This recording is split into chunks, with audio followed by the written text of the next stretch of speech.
Never forget what you are, for surely the world will not. Make it your strength, then it can never be your weakness. Armor yourself in it, and it will never be used to hurt you. This is a quote by George R.R. Martin. I don't know him too well, but he's a writer, and some of his novels were used as inspiration for the series Games of Thrones, or Game of Thrones. I know the quote. Yeah, I know the quote when you were saying it. Yeah. It's by his character Tyrion Lannister. Yeah. I know exactly when he says it too. I've read the books twice. Yeah. Yeah. So, Raza, do you have thoughts about this quote that you'd like to share? I love it. I think it is so exactly what he says. I think it's so important to know and be cognizant of who you are and to never hide from it. And the reason why is because you can't. And so I actually, after I heard that quote, I thought about it for a couple of months, years, whatever it was, and I've tried to incorporate it in my life. So whatever I think are my insecurities, I actually embrace my insecurities and I wear them on my sleeve because I own that. So it's funny you share that quote. I love it. Yeah. When did you first hear about this quote? Was it during some time in your life where it... So I actually watched Game of Thrones when I was in first or second year, whenever it came out. And this, I think, was in season 2 when they're at the wall and he's talking to Jon Snow. And so Tyrion Lannister is one of the main characters. He's talking to the main character. He's talking about this quote, and I heard it then. I was very cool. And I read the books, read it again, then I read the books again, and I saw it again. And then the third time was probably in third year. It's when it really stuck with me. Seems like it's a really interesting mind that's behind the series. My brothers won't let me watch it, but I might have to argue. I might have to watch it because it seems like I'm sure there's a lot to learn. Yeah. It's might be different, but a lot to learn. Yeah. So, thank you for being here today. And I thought we should start our conversation with this quote because I feel like it's very relevant as we speak about identity and our Muslim Canadian identity. Thank you for being here. For those of you who don't know, this is Raza Khan. Raza, I don't know if I told you, the first time I heard about you or saw you was in an article. I think it was written by Western, and it basically spoke about your relationship with your students, and you connected with them, and the students really appreciated it. And it also spoke about how you were, I think, the first ever Ivy faculty member to win a university teaching award in their first year. That's true? Yeah. Yeah. So congratulations. Thank you. And I guess when I saw you walking around the business department for the first time, I was like, oh, I read about you. Yeah. And it's a privilege to have a conversation with you today. Before we get into our questions about, your Muslim Canadian identity, would you like to talk a little bit about your experience of teaching and what it's taught you, and then also how is it helping you as you move forward? Because you're no longer teaching and you're doing other things. So I want to preface everything by first thanking you and the rest of your team for having me here. I think it's always a privilege to get a platform to speak about my experiences, and this is nothing less. So thank you so much. I'm very grateful to be here. And as you were saying, I was actually a lecturer for the last 2 years. I graduated from Ivy in 2016, and then I joined the faculty there, where I taught a first-year business course for 2 years.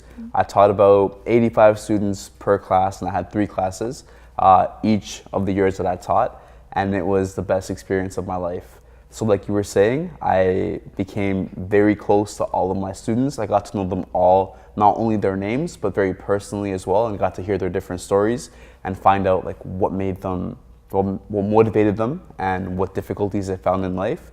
And I also just got a chance to give back to the community, and that was something that really still makes me happy.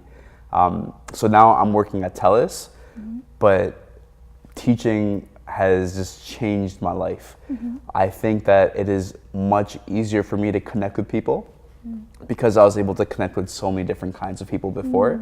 I think it is I'm able to now appreciate differences amongst people and then see similarities where I wasn't able to before. And I think my ability to just like present my ideas has also gotten better. So that's how it's helped me moving forward. Because like being in that environment where you are someone's teacher, you need to be there for them. You need to listen to them as different as they are from you. Yeah. And it might push you a little harder than maybe you would allow yourself to be pushed if you didn't have that role like as teacher, you know. For sure, and it's a lot of responsibility because like when you're in first year, I taught first year students. You're in first year, you're 17, 18 years old, you're away from home most of the time. It's completely different. It's a culture shock. You're missing your parents. A lot of pressure to get into like good universities, good programs when you're in the school as well. And then it's like all this workload, and you're like it's so stressful. And then as a faculty member, it is my job to make sure you follow along with the material, but that you're also mentally well. And so I made it a point to be there for my students, no matter what. And so I made sure I had office hours and I was there for my students. And it's a lot of responsibility because I was like 23 myself. Yeah, true. Yeah, but True. Love it. I'm so grateful I did it. Thank you, Yeah. I guess, on behalf of your students. And I'm sure they appreciate it.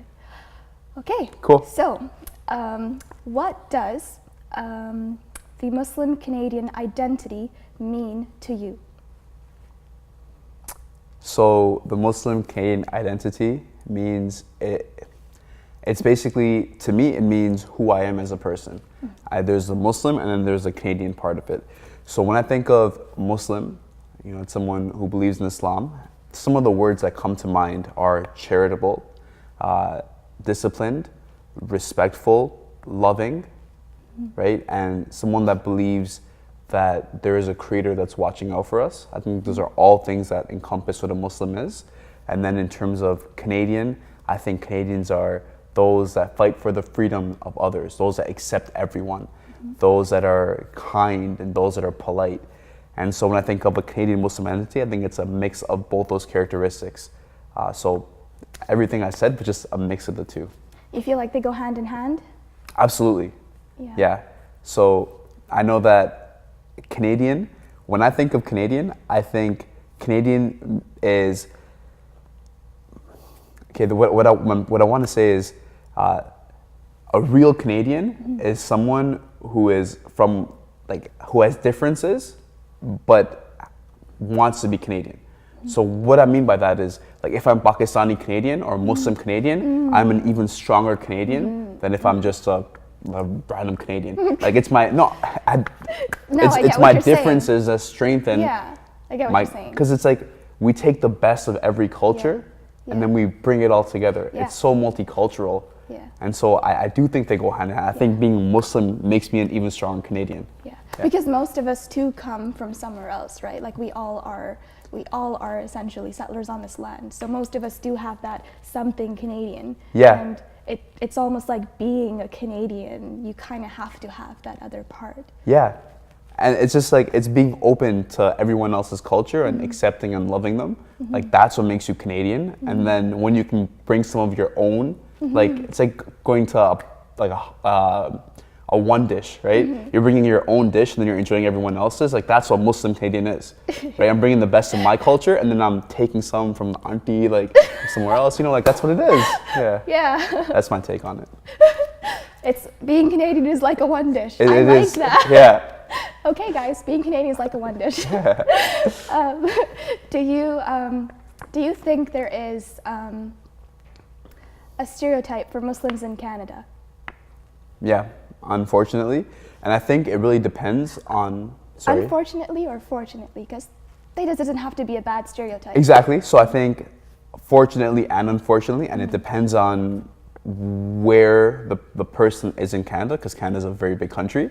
I think if it's like a metropolis or like a very big city like in Toronto where there's a lot of exposure to different Muslims, I think it's probably a good stereotype that we have. I mean, I think all of my coworkers, I tell them they're Muslim, they're like, wow, you must be so disciplined. Namaz 5 times a day. Ramadan, when you fast for up to 30 days, they're like, you actually don't have water? You don't have food? How do you do that? You don't drink? So I think a lot of the things that I hear about, it's like, wow. But at the same time, if I go to a smaller city when people don't have exposure to a lot of Muslims and they see on the news sensationalized things, they might think of us in ways that like aren't true. And so it can be unfortunate as well. But those are my thoughts. I think when people get exposure to Muslims, for the most part, they're like, wow, this is awesome. And when they don't, sometimes unfortunately, it's probably not as positive. Yeah, and I feel like that's how it is with anyone. I think like the stereotype can apply to you, and it might not apply to you. Everyone's different, and I feel like until you go and expose yourself to them and have that conversation, you'll realize who they really are, right? Like someone might be Muslim, but they might not, those good stereotypes might not apply to them, if we want to call those good stereotypes, or those, negative stereotypes might not apply to them. And I think that it's because, it's, even if you are Muslim and, like that label still might not necessarily apply to you. We are each our own person. Yeah. And we really don't know who that person is until you have that conversation with them. So we'll talk a little bit more about labels. Okay. We're just going to take a break right now. And I guess what I would like to end it off with is that being Canadian is like a one dish, because I like that. Yeah, thank you.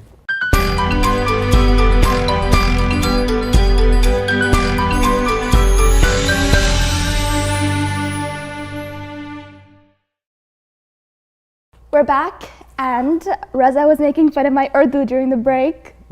Yes, that was very mean, Raza. I wish you guys got to see it. It was very bad Urdu. Yeah. No, it wasn't. All right, our next question. Does the way you think you are perceived affect your own understanding of your identity? Yes, and it's something that I'm not proud to say, but how I think people will think of me makes me change the way I act.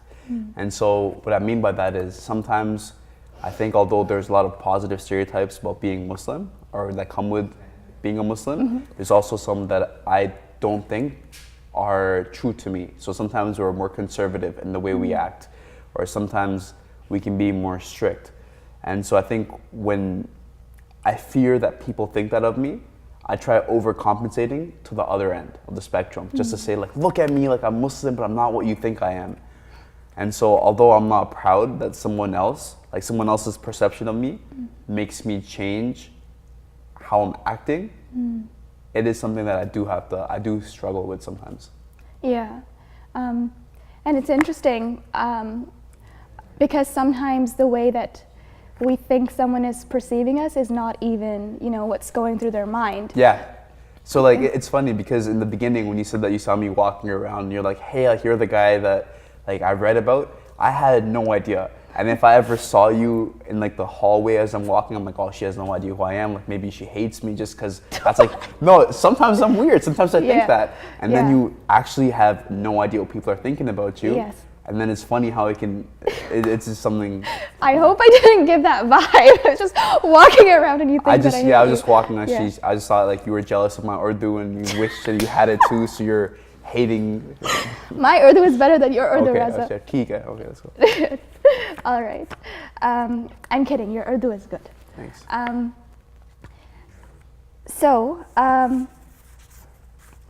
There is this question that I had about like labels.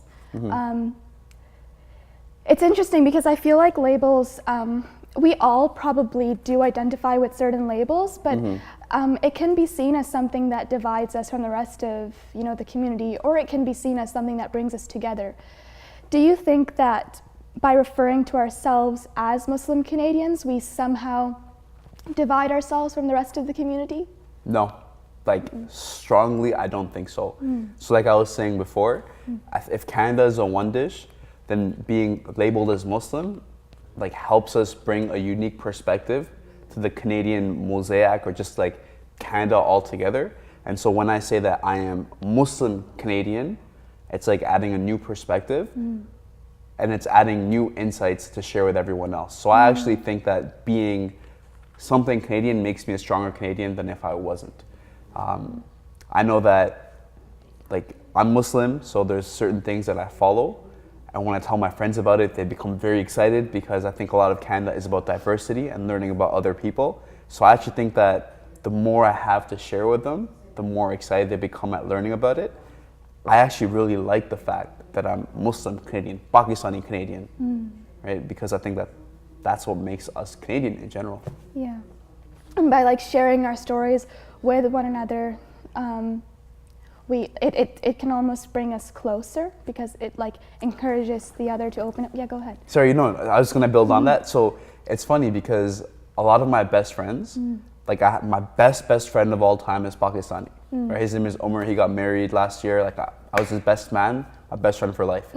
But beyond that, none of my best friends are Pakistani. Right? Like most of my best friends are like multicultural, right?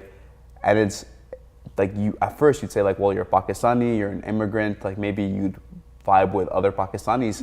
But the more people I get to know, the more similarities I see across our stories.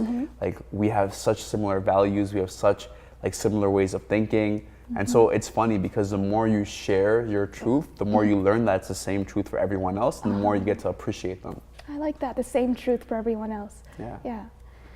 All right, so there's something that one of our script writers said, and I'd like to share that with you. She said, "I want to live in a country where I can declare my love for God without worrying about getting other people anxious or bothered." So there seems to be this sentiment where we're expected to leave our faith at the door of our places of worship. And it seems like this sentiment is multiplied when it comes to Islam because there can be harsh misrepresentations about Islam. So I wanted to ask you, when such an attitude exists, how do you deal with staying true to yourself? And has this attitude ever,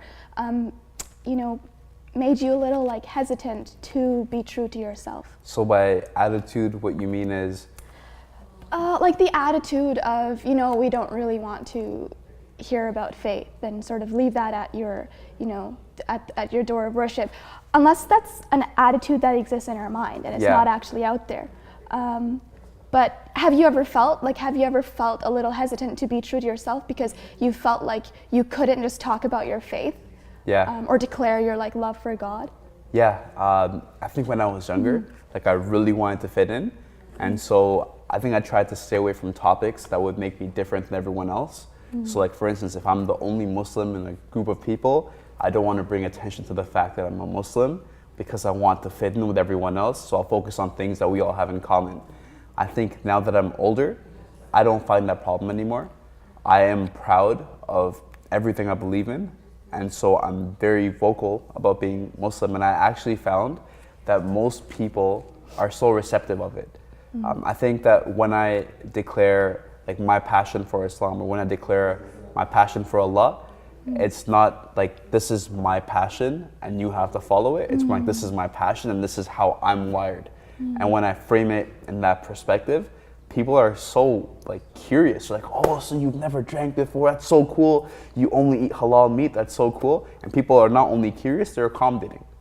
So they will like support me in every perspective. We go out to lunch with coworkers, and they'll look for places that are halal, even though I'll never ask them to. For Eid, I get days off, and it's never an issue. So I think that I've been really fortunate. But also my perspective has been, this is a part of who I am and this is how it affects me in a positive manner. And you don't have to adhere to it, but this is central to me. Does that answer your question? Yeah, it does. Okay. Something that I heard when I went to like an interfaith summit a few years ago, something that I heard like really stuck with me. They said that when we keep ourselves from having those conversations about faith, we're almost doing like an injustice because we're not, we're preventing the conversations from reaching a height, where it could really change something, right? Yeah. Because those conversations are so meaningful, and I think we all are sort of thirsty for that type of conversation. I've recently been, I found this change like this year. I've been more willing to have those conversations in the classroom. So like we were, we had a class in social psychology, and we were talking about willpower and why, what we feel like our different theories of willpower are.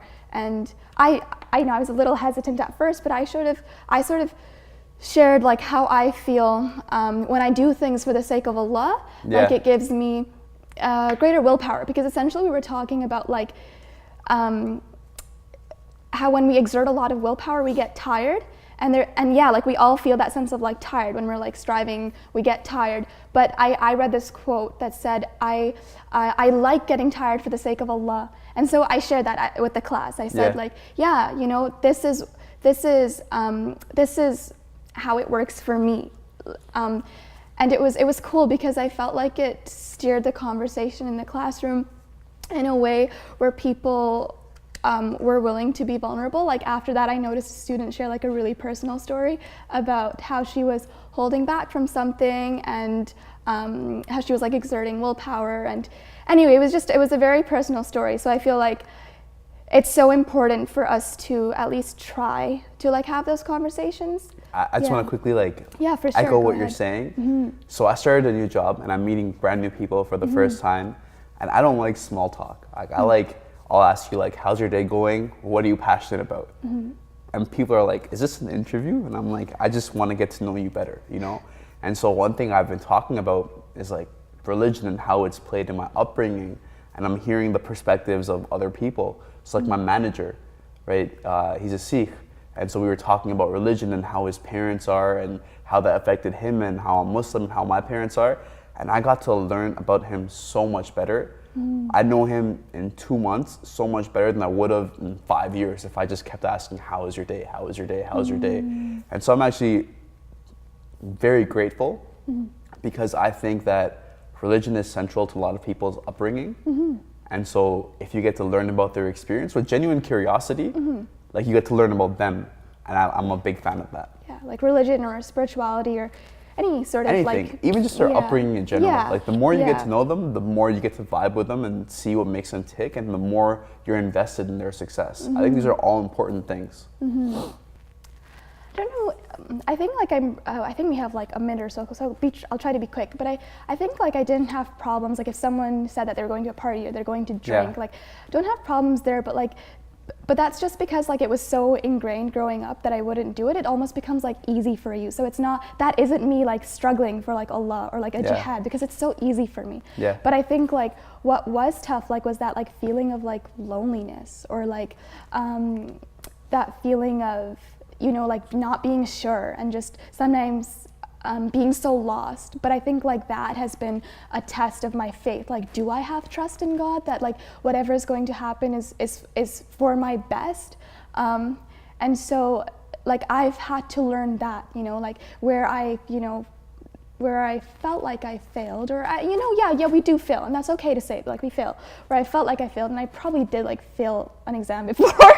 So like I failed. But where I felt like I failed, I just needed to remember to have trust, and to have trust in Allah. So that's kind of like where I guess if you ask me, did I feel like it was hard? You know, that's sort of where it was. It was more of remembering to have faith in those difficult moments, and those. And one quote that keeps me going is from the Quran. It's, "Lose not heart nor fall into despair. Those who have faith will triumph." And so that has really helped me as I move forward. I actually read that around the time that there was the shooting in Ottawa at the mosque last year. Do you remember that? Yeah. So after a Friday prayer, right? Yeah, I don't know if it was after Friday prayer, but anyway, that was a very difficult time for me, just being in London, having to deal with that on my own. And that was a quote that I came across in the Quran at that time, and that helped me going, and it's relevant in every part of our life, I guess. Yeah. Wow, thank you for sharing that. Thank you, and thank you for being here with me today to have this conversation. It was lovely to learn more about you beyond the article. Thanks. Yeah. Thank you for joining us, Raza, and thank you to all of you for joining us Come back next week for another fascinating guest.